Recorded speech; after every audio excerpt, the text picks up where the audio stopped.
મિત્રો આજે આપણે ખૂબ જ અગત્યના પ્રશ્નો જોશું. ધોરણ એકમાં મૂળાક્ષર કયા ક્રમમાં શીખવવામાં આવે છે? જવાબ: ગમ, નજ, વરસદ, પળ, તણ, કબ, અછ આ રીતે ક્રમમાં ધોરણ એકમાં શીખવવામાં આવે છે. પ્રશ્ન 2: કેટલા રે કેટલા રમતનો ઉપયોગ શું શીખવા કરશો? તો મિત્રો કેટલા રે કેટલા રમત વિવિધ સંખ્યા જૂથ શીખવવા આપણે કરીશું. પ્રશ્ન નંબર 3: ધોરણ એકના વર્ગખંડમાં વાર્તા કહીને શિક્ષકે શું કરવું જોઈએ? તો શિક્ષક મિત્રોએ અહીં વર્ગખંડની અંદર વાર્તાનો બોધ કહેવો જોઈએ. પ્રશ્ન 4: આરટી એક્ટ 2009 અંતર્ગત પ્રાથમિક શાળામાં સંચાલનમાં મદદરૂપ બનવા માટે કઈ સમિતિ બનાવવામાં આવી છે? તો મિત્રો શાળા વ્યવસ્થાન સમિતિ એસએમસી સમિતિ બનાવવામાં આવી છે, સ્કૂલ મેનેજમેન્ટ ઓફ કમિટી. પ્રશ્ન 5: ધોરણ 3ના અંતે બાળક ગુજરાતીમાં કેટલા શબ્દોનું અર્થગ્રહણ કરી શકે છે? તો ધોરણ 3નો બાળક 2500 જેટલા શબ્દોનું અર્થગ્રહણ કરી શકે છે.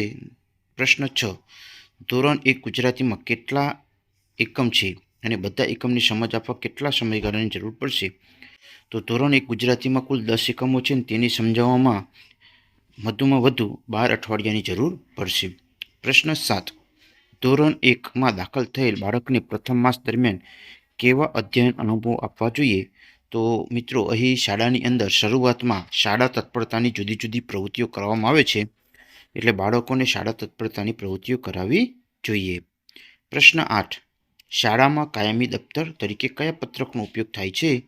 તો કાયમી દફતરમાં વહીપત્રક, બીજા ઘણા પત્રક પણ છે, ઘણા બધા રજિસ્ટર પણ છે જે કાયમી દફતર તરીકે ઉપયોગ થાય છે, પણ વહીપત્રક એ કાયમી પત્રકનું મહત્વનું પત્રક કહી શકાય. પ્રશ્ન 9: પ્રાથમિક શાળાઓનો અભ્યાસક્રમ કોણે નક્કી કર્યો છે? તો પ્રાથમિક શાળાનો અભ્યાસક્રમ ગુજરાત શૈક્ષણિક સંશોધન અને તાલીમ પરિષદ જીસીઆરટી દ્વારા નક્કી કરવામાં આવ્યો છે. પ્રશ્ન 10: ગણિત શિક્ષણમાં કઈ બાબત સૌથી વધુ લાગુ પડે છે? તો ગણિત શિક્ષણમાં બાળકની તર્ક વિકાસ ખૂબ જ અગત્યનું લાગુ પડતું પરિબળ છે. પ્રશ્ન 11: પ્રાથમિક શાળા કક્ષાએ સંવાદ શિક્ષણ મુખ્યત્વે કોની સાથે જોડાયેલું છે? તો બુનિયાદી શિક્ષણ સાથે જોડેલું છે. પ્રશ્ન 12: ધોરણ 1માં કયા સુધી સંખ્યા જ્ઞાન આપવામાં આવે છે? તો ધોરણ 1ની અંદર 1 થી 50 સુધી બાળકોને સંખ્યા જ્ઞાન આપવામાં આવે છે. ધોરણ 2 ક્યાં સુધી સંખ્યા જ્ઞાન આપવામાં આવે છે? તો 1 થી 100 સુધી સંખ્યા જ્ઞાન આપવામાં આવે છે. પ્રશ્ન 14: ગુજરાત રાજ્યના પ્રાથમિક શિક્ષક સંઘનું મુખપત્ર કયું છે? તો શિક્ષક જૂથ છે. પ્રશ્ન 15: ધોરણ 5ના વર્ગ શિક્ષક તરીકે તમારા વર્ગના બાળકોને કઈ પરીક્ષા આપી શકતા નથી? તો એનએમએમએસની પરીક્ષા આપી શકતા નથી. પ્રશ્ન 16: મારી આસપાસ નામનું પાઠ્યપુસ્તક કયા ધોરણમાં પર્યાવરણ વિષય માટેનું છે? તો ધોરણ 3 માટે છે. પ્રશ્ન નંબર 17: ગુજરાતી ભાષા શિક્ષકનો પ્રથમ હેતુ કયો છે? તો સર્જનાત્મકતા છે. પ્રશ્ન 18: વનસ્પતિના કયા અંગથી તેનું પ્રજનન કાર્ય થાય છે? તો વનસ્પતિનું પુષ્પથી તેનું પ્રજનન કાર્ય થતું હોય છે. પ્રશ્ન 19: રાષ્ટ્રીય વન નીતિ અનુસાર કુલ ભૂમિભાગના કેટલા ટકા વિસ્તારમાં જંગલો હોવા જોઈએ? તો 33% ભાગની અંદર જંગલો હોવા જરૂરી છે. પ્રશ્ન 20: ચકલી દિવસ ક્યારે ઉજવવામાં આવે છે? તો ચકલી દિવસ 20 માર્ચના દિવસે ઉજવવામાં આવે છે. પ્રશ્ન 21: ભારતનું સૌથી જૂનું પ્રાણી સંગ્રહાલય કયું છે? તો ભારતનું સૌથી જૂનું પ્રાણી સંગ્રહાલય શક્કરબાગ જૂનાગઢમાં આવેલું છે. પ્રશ્ન 22: ગુજરાતમાં પર્યાવરણ જાગૃતિ માટે કાર્યરત સંસ્થા પર્યાવરણ શિક્ષણ કેન્દ્ર ક્યાં આવેલું છે? તો તે અમદાવાદમાં આવેલી છે. પ્રશ્ન 23: સૂર્યકિરણના પરાવર્તનથી રચાતા રંગબેરંગી પટ્ટાઓ કયા નામથી ઓળખાય છે? તો અરોરા નામથી ઓળખાય છે. પ્રશ્ન 24: ધોરણ 2 ગુજરાતી પાઠ્યપુસ્તકનું નામ શું છે? તો ગુજરાતી ગણિત બધાનું પાઠ્યપુસ્તક અધ્યયન સંપુટ એવું છે. પ્રશ્ન 25: ધોરણ 3 ગુજરાતી વાંદરાભાઈનું ઘર વાર્તામાં વાંદરાનું નામ શું છે? તો ખટખટ વાંદરાનું નામ હતું.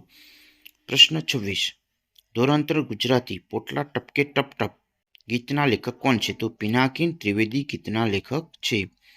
પ્રશ્ન 27: ધોરણ 3 ગુજરાતી આંગળીઓનો જાદુ ગીતના લેખક કોણ છે? તો પ્રકાશ પરમાર છે.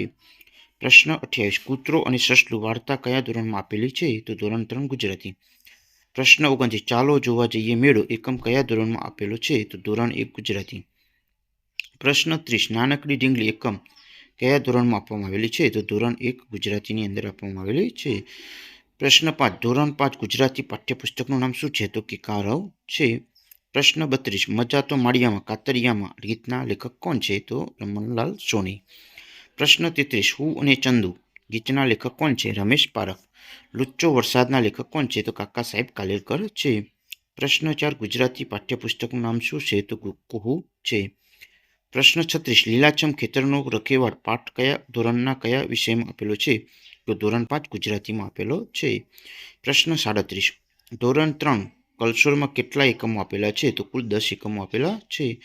પ્રશ્ન 38 ધોરણ 3 ગુજરાતી પાઠ્યપુસ્તકના પહેલા પેજ ઉપર કયું ચિત્ર આપેલું છે? તો બગીચાની અંદર બાળકો રમતા હોય તેવું ચિત્ર આપેલું છે. પ્રશ્ન 39 હું પતંગિયું મારા પિલ્લોનું આ રચયિતાના કોણ છે? તો પુંજાલાલ છે. પ્રશ્ન 40 કીડી હતી કે હાથી હશે ગીતના રચયિતા કોણ છે? સુરેશ દલાલ છે. પ્રશ્ન 41 ચિત્ર ગયું બદલાઈ ગીતના રચયિતા કોણ છે? કીર્તિદાન બ્રહ્મભટ્ટ છે. પ્રશ્ન 42 ફોટો પાડો ગીતના રચયિતા કોણ છે? તો ખોડાલભાઈ પટેલ છે. પ્રશ્ન 43 ચાલો સૌને રમત મુબારક આ એકમના કવિ કોણ છે? તો હરિકૃષ્ણ પાઠક છે. ધોરણ 4 ગુજરાતીમાં કેટલા એકમો આપેલા છે? 10 એકમો આપેલા છે. પ્રશ્ન 45 શંખલાની બહેન શિપલી એકમ કયા ધોરણમાં આપેલો છે? તો ધોરણ 4 ગુજરાતીમાં આપેલો છે. પ્રશ્ન 46 સિંહ ઘૂંઘવે બકરો ભોગવે ગીતના લેખક કોણ છે? તો અમૃતલાલ પારેખ છે. પ્રશ્ન 47 ધોરણ 5 પર્યાવરણના પાઠ્યપુસ્તકમાં કુલ કેટલા એકમો આપેલા છે? તો ધોરણ 5 પર્યાવરણની અંદર 23 કુલ એકમો આપેલા છે. પ્રશ્ન 48 પૂનમે શું જોયું એકમ કયા ધોરણમાં આપવામાં આવેલો છે? ધોરણ 3 આસપાસ પર્યાવરણમાં આપવામાં આવેલો છે. પ્રશ્ન 49 પેટે સરખીને ચાલતું પ્રાણી કયું છે? સાપ. પ્રશ્ન 50 ધોરણ 3 પર્યાવરણમાં કેટલા એકમો આપેલા છે? 25 એકમો આપેલા છે. પ્રશ્ન 51 કબીરવડ કયા જિલ્લામાં આવેલો છે? ભરૂચ જિલ્લાની અંદર આવેલો છે. પ્રશ્ન 52 ધોરણ 4 પર્યાવરણનો પહેલો પાઠ કયો છે?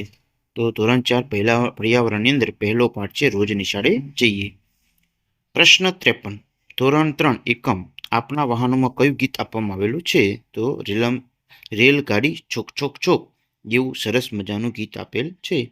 પ્રશ્ન 54 ધોરણ 5 પર્યાવરણ પાઠ્યપુસ્તકમાં વપરાયેલી સંજ્ઞાઓ કઈ કઈ છે? તો અહીં ચર્ચા, કહો, લખો, વિચારો, બનાવો, પ્રવૃત્તિ, શોધી કાઢો શિક્ષકો માટે આવી જુદી જુદી સંજ્ઞાઓ પાઠ્યપુસ્તકની અંદર આપેલી છે. પ્રશ્ન 55 સાપ અને મદારી એકમ કયા ધોરણમાં આપેલો છે? તો આ પાઠ પર્યાવરણની અંદર ધોરણ 5ની અંદર આપેલો છે. પ્રશ્ન 56 બારીવાળું પેટ વાર્તાના સૈનિકનું નામ શું છે? માર્ટિન.